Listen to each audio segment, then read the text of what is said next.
Hey there, Nia here. Last episode, we talked about reclaiming the purpose of assessment, about how assessment was never meant to define a student, but to give teachers information, and how trusting teachers means trusting them to interpret learning, not just report scores. That brings us to data. Seach LD data itself was never the problem. The problem is what we VE asked data to do. Right now, data is treated like a verdict, a final answer, a judgment. We look at numbers and assume they tell the whole story. But data was never designed to do that.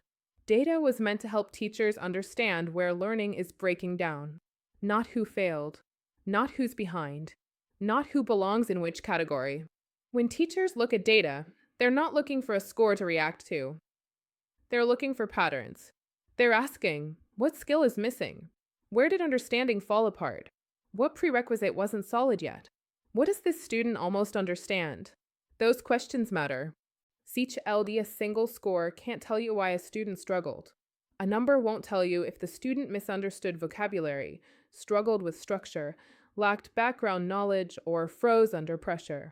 A category won't tell you if the issue is comprehension, confidence, language, or stamina. Teachers figure that out by looking at student work, by listening to explanations, by watching how students approach tasks. That's not guesswork. That's professional judgment. But when data is reduced to labels, teachers lose access to what matters most.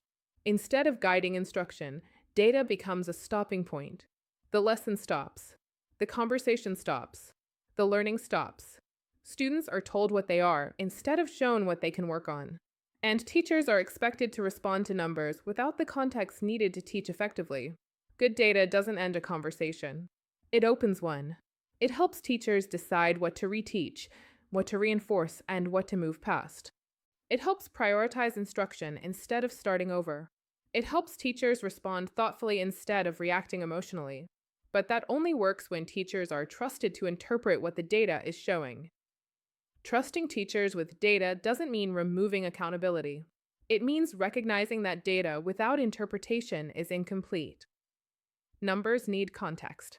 Context requires people, and teachers are closest to the learning. Data should answer one question: what do we teach next? When teachers are trusted to answer that question, data becomes useful again, and learning starts moving forward. Don't forget to like, share, comment, and subscribe.